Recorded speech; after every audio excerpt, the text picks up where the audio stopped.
Bonjour et bonsoir à tous, bienvenue dans cette nouvelle vidéo. Non, c'est encore Drey, j'ai juste fait une frange. Voilà, c'est la seule chose qui change finalement.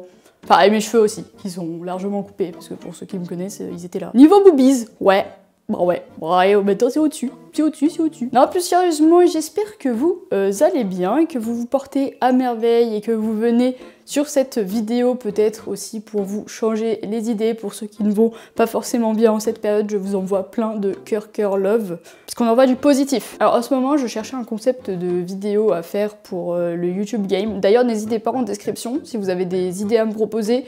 Je suis grandement preneuse, pas grandement comme ma taille. Parce que je suis petite, c'était pas vraiment marrant, mais au calme. Rigolez s'il vous plaît. Ouais, du coup je me suis dit, bah quoi de mieux comme vidéo assez simple, et du coup je vais un peu raconter ma vie, et ça va me faire un exercice un peu plus personnel pour m'ouvrir un petit peu plus à vous.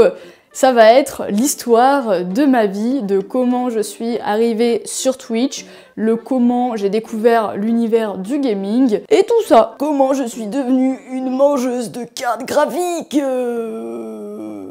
Bon, trêve de blabla, comme d'habitude, l'introduction dure beaucoup trop, énormément longtemps.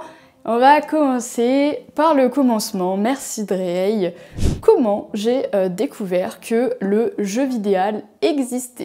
Alors faut savoir que moi quand j'étais mini Drey, je suis toujours mini Drey, mais vraiment mini pour de vrai, de façon réaliste, et j'étais enfant, je n'avais pas de proches qui étaient connectés, enfin on va dire que mes parents étaient pas trop technologie, hein, on avait la télé, et encore la télé on n'avait pas toutes les chaînes, hein, on avait juste l'antenne et basta, c'était que quelques chaînes, et on regardait parfois les petits dessins animés le matin, et encore on n'était pas des très grands consommateurs d'écran. Ah, c'est pas parce que mes parents faisaient la chasse aux écrans, non pas du tout. Il y a peut-être une part d'eux qui voulait pas voir des enfants complètement abrutis devant la télé et qui n'ont pas d'interaction sociale et qui ne jouent pas. Ce qui d'ailleurs, pourquoi je les remercie énormément, parce que grâce à eux, on a pu jouer avec mon frère. Bah, j'ai la chance d'avoir un frère qui est quand même assez rapproché de moi en âge et on s'entend bien. Donc on a passé notre vie à jouer au Playmobil, au Barbie et faire des maisons en Capla. Et c'était très bien comme ça. Très bien comme ça. Mais du plus loin que je me souvienne, on a eu une console, malgré tout, c'était la VTech Orange. Je sais pas si vous voyez avec les jeux Oui Oui, Dora... Enfin bref, en vrai c'était une masterclass. C'était trop bien jusqu'au jour où elle n'a plus marché. Et là, ce fut le drame, même si on l'avait déjà oublié depuis 6 mois, il me semble. Genre, je crois, c'est un jour où on s'est dit « Oh, on va la rallumer !» Au final, on l'avait oublié. En fait, on y a joué quand même assez... Enfin, je m'en souviens plus trop, c'est assez vague, parce que j'étais vraiment petite. On y a joué quand même un petit peu, mais je me souviens que c'était plus une hype au début, après on l'a laissé de côté. Après, c'était des refs de jeux de dessin animé, donc quand tu finissais le mode histoire, bah c'était finito. Et basta. Après, il me semble, à mes 7-8 ans, j'ai eu une Game Boy. On m'a offert la Game Boy, c'est ma marraine qui me l'a gentiment offerte à mon anniversaire. Donc c'était la Game Boy Advanced, la grise, avec l'édition, il y avait les tribales dessus. C'était stylé, c'était très stylé. C'est d'ailleurs la seule console sur laquelle j'ai joué à Pokémon. Sinon, Pokémon, c'est finito pour moi. J'ai plus jamais retouché un jeu Pokémon depuis que je n'ai plus ma Game Boy. Sachant que je l'ai gardé beaucoup de temps, cette Game Boy. Mais là, impossible de remettre la main dessus, et j'ai le seum. Peut-être qu'un jour, quand je ferai le tri chez mes parents, je la retrouverai et je serai très contente, parce qu'il y a une époque, en fait, j'avais perdu mon chargeur et j'avais la Game Boy. Et maintenant, j'ai le chargeur, j'ai mes jeux, j'ai tout, mais pas la Game Boy. Ça n'a aucun sens. Et du coup, je jouais un petit peu à la Game Boy, mais par-ci par-là, et pas en mode consommatrice de l'extrême, en mode les écrans, non. Et fut un jour, on a déménagé, et on est arrivé dans une grande maison. Et on est arrivé dans une grande maison de campagne, parce que je suis née, j'étais en ville, et après, du coup, j'ai découvert tout ce qui était campagne. Et c'est là que mes parents se sont décidés à prendre une box internet. Ils se sont dit « Oh, c'est peut-être l'idée, on va peut-être prendre la box ». C'était l'époque des box internet où tu pouvais pas téléphoner en même temps de regarder la télé, tu pouvais pas regarder la télé, être sur le PC, enfin... Il y avait tout un planning à mettre en place. Après, c'était pas si gravissime, parce que du coup on n'avait pas d'ordinateur. Mais le Noël qui a suivi, ma tante nous a offert son ancien ordinateur qu'elle utilisait pour le boulot, et du coup c'était le PC de la maison, genre vraiment les gros PC, vous voyez, avec les grands écrans là, il était tout gris, blanc, enfin genre c'était, on aurait dit des micro-ondes sur pattes, c'était énorme, mais genre on a passé nos meilleurs games de jeux flash avec mon frère. Gros big up à Bombit, on a fait tous les Bombits avec mon frère sur tous les jeux flash, c'était excellent. Donc mon premier pas aussi dans le gaming, ça a été vraiment l'ordinateur de la maison. Après on n'y jouait pas énormément à part du coup le mercredi ou les week-ends, et encore ça allait même pas, on avait genre je crois que même pas 1 heure d'écran. Enfin après c'est pas parce que aussi nos parents nous empêchaient les écrans, c'est parce qu'on se fixait aussi des limites, et parce qu'on se disait bah après on va jouer au Playmobil, hein. Nous on préférait jouer au Playmobil, jouer au foot dehors, et tout ça, tout ça. C'est un peu plus après du coup que les choses se sont goupillées, parce que vu que j'étais en maison de campagne, c'est avéré qu'on avait des voisins quand même autour, hein. On n'est pas dans la campagne perdue, mais pas trop perdue quand même.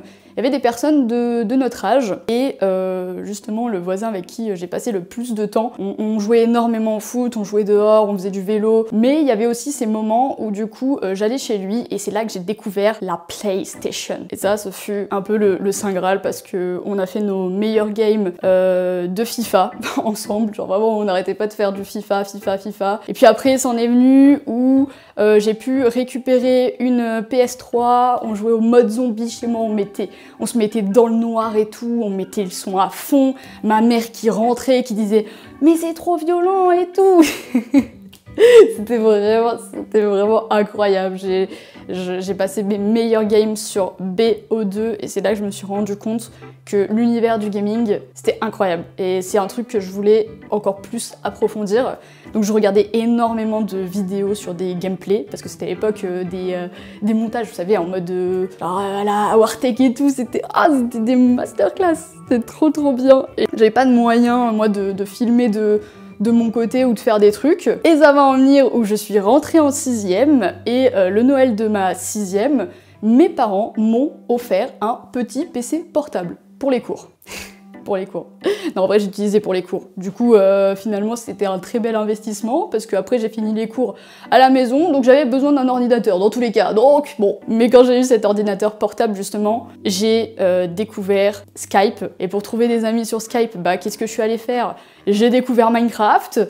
Sur Minecraft, je me suis fait des potos, je suis devenue complètement addict à ce jeu cubique avec des pixels. C'était vraiment la découverte pour moi du mode multijoueur, le fait de parler à des gens qui étaient super loin dans la France ou même dans le monde. Et même mon frère, même si on est rapprochés, c'est vrai qu'à cette période-là, j'étais plus sur les écrans que jouer avec lui, parce que du coup, ouais, c'est pas que j'avais passé l'âge, mais c'est que je voulais jouer, je voulais manger des cartes graphiques. Bon, après, il m'en a pas voulu parce que je l'ai ramené sur Minecraft. Et lui, il jouait avec le PC de ma mère. Et ce fut mes meilleures époques dans l'univers du gaming, la découverte de Minecraft, que ce soit pour moi, faire découvrir Minecraft à mon frère, faire découvrir Minecraft à toutes les personnes qui nous rejoignaient sur Skype. Alors j'ai commencé sur du PVP faction, ensuite on est allé sur Livecraft, on faisait des mini-jeux, des The Tower, des Rush, c'était incroyable, du mode créa, enfin bref, on a passé nos meilleures sessions. Mais quand je dis meilleures sessions, c'est que on se réveillait le matin. Il faut savoir que depuis petit, on est très matinaux, hein, chez nous, c'est cette famille. Les parents, ils se réveillent à 5-6 heures du matin, donc nous, on était sur le pont à 6h30, 7h, donc à 8h, le PC était allumé, en période de vacances, hein, et on jouait jusqu'à tard le soir. Alors c'était pas mes périodes où je jouais la nuit, ça a été un peu plus tard, plus période mi-adolescence, où du coup là j'ai découvert, au-delà de Minecraft, je suis tombée dans l'univers aussi du RP, donc j'ai commencé Garry's Mod à l'âge de 14 ans, j'ai eu League of Legends, je ne joue plus à League of Legends, ok, hein, pour tous les joueurs LOL, arrêtez, je ne joue plus, je n'ai pas touché le jeu depuis très longtemps, enfin si, j'y suis retournée en vrai, hein, pour les petits stalkers qui ont regardé mon compte, oui j'y suis retournée pour faire 2-3 games d'Aram, mais c'est tout.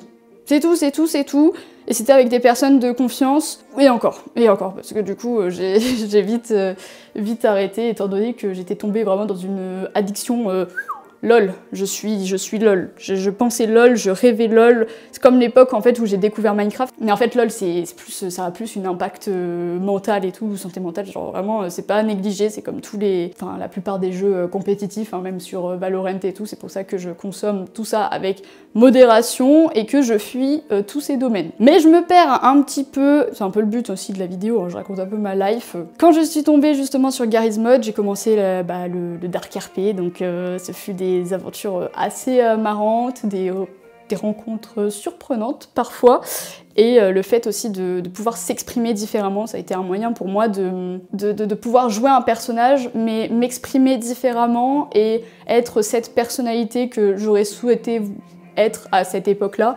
À l'heure actuelle, maintenant j'ai plus de problème avec ça, hein, tout ce qui se passe dans ma tête, je le fais, n'en déplaise à certains, si vous n'êtes pas content, allez, c'est ciao, si vous me trouvez cringe, c'est ciao. Bon, après, vous pouvez me trouver cringe et apprécier le truc. Parce que bon, il y a des personnes qui ont aussi un humour cringe. On est ensemble, ok? Ne laissez personne vous dire que vous êtes gênant, hein, s'il vous plaît. Parce que ça peut rester un trauma à vie. Les gens ont passé leur vie à me dire que j'étais gênante. Et c'est le fait du pourquoi, du comment, je me privais d'être moi-même. Et ça a été vraiment un truc de pression sociale. À l'heure actuelle, je m'en défais de plus en plus.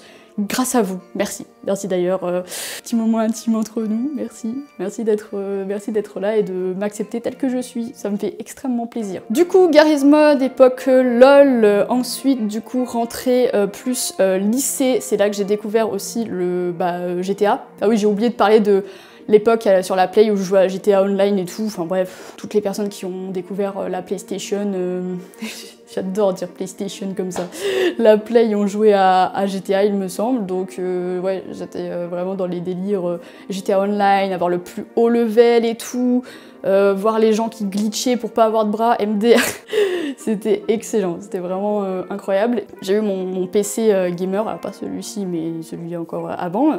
J'ai joué en GTA RP sur 5M. Et là, ça a été la découverte un peu du néant de... J'ai pas vraiment de rythme de vie, j'ai plus un rythme de vie sur le monde virtuel. Parce que vraiment, je me suis... même une période où... alors pas à 100%, mais je me suis vachement renfermée dedans, étant donné qu'en plus il y avait le confinement, tout ça, donc c'était un rythme complètement décalé. Pour ceux qui font du GTA RP, on se sait, on se comprend, j'adorerais reprendre une aventure RP, mais j'ai un petit peu peur même de me relancer là-dedans, étant donné que j'ai passé des moments qui étaient incroyables et excellents, j'ai passé mes meilleurs moments dessus en mode grand délire et tout, avec des personnes adultes et matures, mais du coup ouais, j'ai peur de retourner dessus, soit d'être déçue, soit justement de me renfermer là-dedans. C'est un peu un truc qui me fait peur, et puis maintenant tomber sur des bons serveurs c'est un peu plus compliqué, faut passer les whitelists et tout, alors ça vous allez me dire ça pose pas un trop gros souci, mais passer les whitelists et tout, repasser des entretiens, j'avoue que c'est une source un peu d'angoisse et de pression pour moi, donc on va y aller piano, lastico, et ça ira mieux. Et durant mes années d'aventure de GTA RP, comme vous l'avez vu, un peu la période c'était confinement, et il y a eu la période de confinement après confinement et le confinement un peu chelou. C'est là que j'étais de plus en plus sur la plateforme Twitch. Alors ouais, je suis sur la plateforme Twitch depuis des années, hein. Je regarde des lives par-ci par-là depuis je sais pas combien d'années. Je crois que mon compte Twitch il a 8 piges, enfin bref, il est tard à l'époque, il est ancien, mais j'ai jamais fait de live dessus. J'ai juste fait des vidéos YouTube par-ci par-là, parfois avec des montages Minecraft.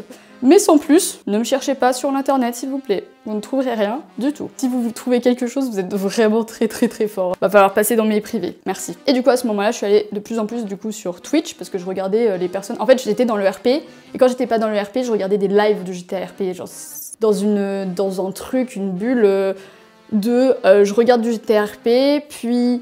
J'ai traîné sur TikTok, et puis sur TikTok, il y avait des petits streamers, du coup je passais sur des petits streams par-ci par-là. Et par le hasard de la vie, une streameuse chez qui j'allais, il y a une autre personne qui a écrit dans son Discord, j'ai cliqué dessus et je suis arrivée sur la chaîne Twitch de Zozo. C'est le hasard de la vie, ouais. De Zozo qui était en train de faire de la react à une vidéo d'horreur d'Enjoy Phoenix. C'est très important cette précision parce que j'adore les vidéos d'horreur, j'adore tout ce qui est dans le domaine de la spiritualité, tout ce qui est expérience paranormale, tout ça. Enfin, bref, j'aime trop les explorations, tout ça. Donc ça a attiré un peu mon petit œil. Et puis du fil en aiguille, on est devenus amis, on rigolait ensemble, on jouait à GTA ensemble. Elle m'a fait découvrir Fortnite, c'est grâce à elle que je suis arrivée sur Fortnite. Enfin, grâce ou à cause, je ne sais point. Et c'est là où je me suis encore plus ouverte à tout le domaine du gaming, où j'ai fait des aventures solo sur plein de jeux, genre Détroit, tout ça.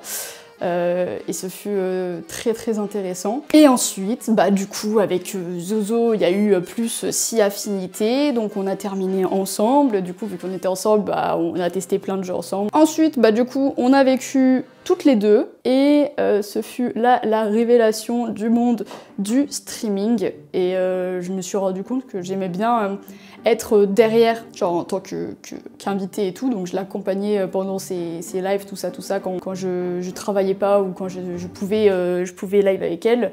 Bon, il y a une période où du coup j'ai complètement arrêté le petit travail que je faisais parce que Bibi Drey n'allait pas du tout bien mentalement et physiquement. Pas du tout même. Donc ouais, ça m'a énormément aidé de l'accompagner, d'avoir vraiment le sentiment qu'une communauté est derrière elle, et qui était aussi, malgré tout, bah du coup derrière moi, inconsciemment. Et c'est grâce à ces petites personnes que je me suis lancée sur Twitch. Bah alors avant ça sur TikTok, parce que du coup je me suis testé TikTok en mode de...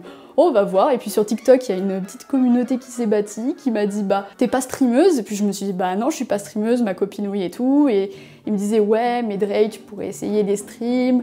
Je streamais à la place de Zozo quand elle était pas bien, elle était malade, tout ça. Ou alors il y a eu des sub-goals où j'ai live à sa place, donc j'ai un peu plus connu tout ce domaine, tout ça. Et puis un jour, je me suis lancée. Je suis lancée comme ça, du jour au lendemain. Enfin, je l'ai annoncé petit à petit sur TikTok en mode en février 2022, j'arrive sur Twitch, on est là, on est ensemble et tout.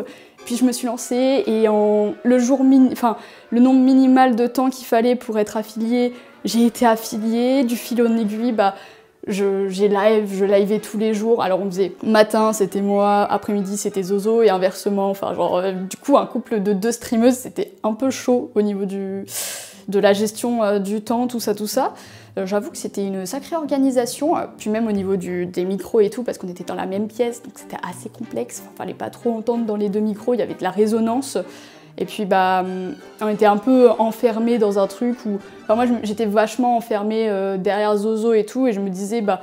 En fait j'osais pas faire énormément de choses, puis j'étais encore timide, donc j'avais du mal à communiquer de façon libre. Et puis petit à petit, l'oiseau a fait son nid. Ça a fait 1 an sur Twitch. Et puis bah, j'ai eu mon truc où Zozo donc, a arrêté les live Twitch pour se concentrer sur la marque de vêtements. Et moi je me suis vraiment dit, ok, c'est le moment, je me lance à 100%, je sais que c'est ça que je veux. J'ai eu un déclic dans ma vie qui m'a dit, Drey, en fait, c'est ça. C'est ça ta destinée, en fait. C'est ça que tu cherches depuis que t'es toute petite, communiquer avec les gens, les aider sans être en mode sur une chaise en thérapie, parce que pour moi, le but de ma vie, c'est d'aider mon prochain et d'être la version de moi-même que j'aurais aimé avoir quand j'étais petite. Alors, je le dis très souvent. Et en fait, je le fais à l'heure actuelle et j'essaie de l'accepter et de me dire que oui, aujourd'hui je le fais. Et je suis tellement fière de le faire et je veux le faire encore et encore. C'est la chose qui me rend la plus heureuse sur cette terre. Parce que de m'imaginer ne serait-ce qu'une seconde ailleurs, je sais pertinemment que je serais malheureuse. J'ai essayé des choses et je me sentais pas bien, mon corps me le faisait comprendre, ma tête me le faisait comprendre et tout mon entourage me le dit à l'heure actuelle.